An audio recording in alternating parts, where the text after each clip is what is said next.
Okay, listen up. This is First Five, where I ask if games are worth your time, not your money. I played a game for 5 hours, and I'm going to tell you if those were 5 hours well spent. Today, it's Purge or Be Purged in Protolife. Protolife sets up a simple but interesting premise. A mindless biomass, only ever referred to as the infection, has been unleashed upon the world, and it's rapidly devouring everything as it multiplies across the surface. It falls to you and a few other angry scientists to purge the infestation and take back your world 1 inch at a time. You'll do that by placing an array of turrets, ranging from flamethrowers to Tesla towers. You start entrenched in a corner of the map and slowly wade your way out into the creep-claimed wasteland, creating successive layers of defensive emplacements to push back the infection. And then, it's the infection's turn. The infestation awakens, creep spreads rapidly, and an army of drones slams itself against your walls. Now you have to hold the territory you just took, as the infection attempts to take it back.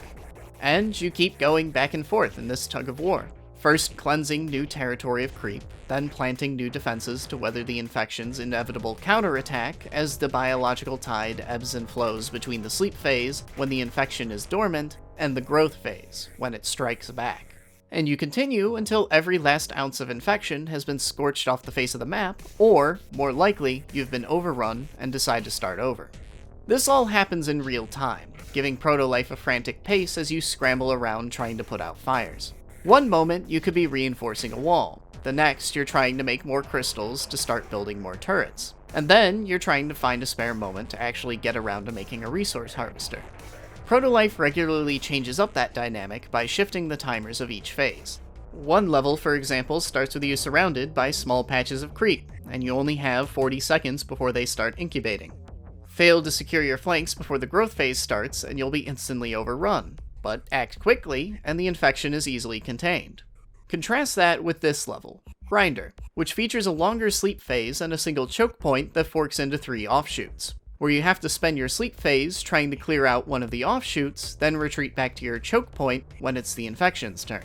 Levels like Grinder, where you need to thoughtfully balance offense and defense, are when Protolife shines. Having to balance taking new territory with maintaining what you've acquired gives the game some much-needed additional tactical depth. Every advance is a risk, but advancing is required to win. So Protolife's best levels are the ones that challenge you on when, where, and how far you advance. Those decisions are made even weightier by the fact that overreaching often spells instant doom for your entire operation. Triumph is wrung out of a hard-fought battle of attrition, but miscalculate once and the infection will cut through you like a scythe and gut your entire base. The razor's edge you walk on grows even thinner due to resource scarcity. Crystals, in particular, are required for many of the turrets that make up the backbone of your defenses, but require both time and resources to make, both of which are in short supply. This means that it's even harder to recover from your defenses being breached and your crystals devoured. It also leads to more risk-reward decisions. With sparse resources, you're motivated to push aggressively to secure additional supplies before your starting resources run out.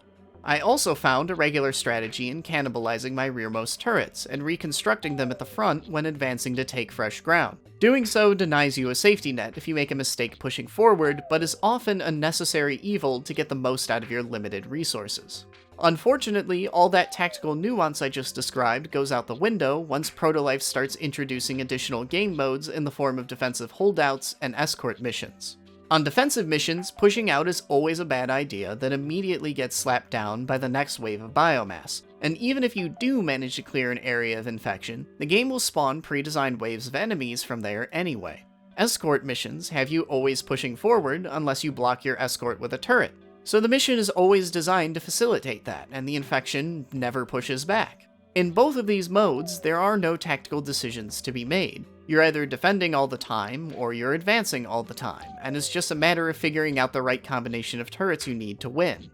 Those turrets are Protolife's other gameplay wrinkle. All of its towers are built out of a modular tile system. At its most basic, you place a V-shape to make your standard turret, but designs quickly get more complex. This can prove to be a double-edged sword. On the one hand, the system is unique and interesting, and the whole thing is significantly less fiddly than I expected it might be. On the other hand, this also means Protolife's turret variety is on the slim side for a tower defense, as you can only make so many layouts without getting so complicated that people can't reliably remember and build them. However, Protolife also exacerbates this potential issue.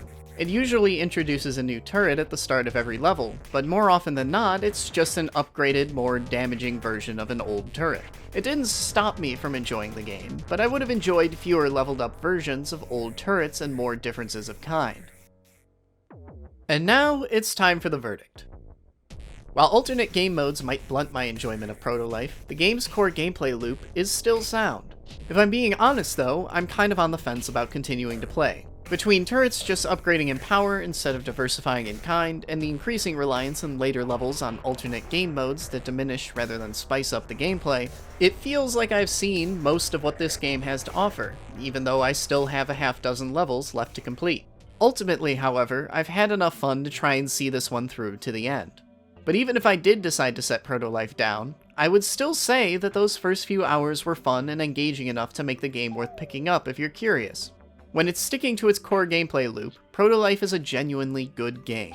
And while its genius might ebb and flow like the infection, it ultimately shines through. Hey, I hope you enjoyed this episode of First 5. If you did, like, subscribe, or best of all, share this video around wherever you can. Protolife by Volcanic Giraffe is available on PC. I'll see you all next week.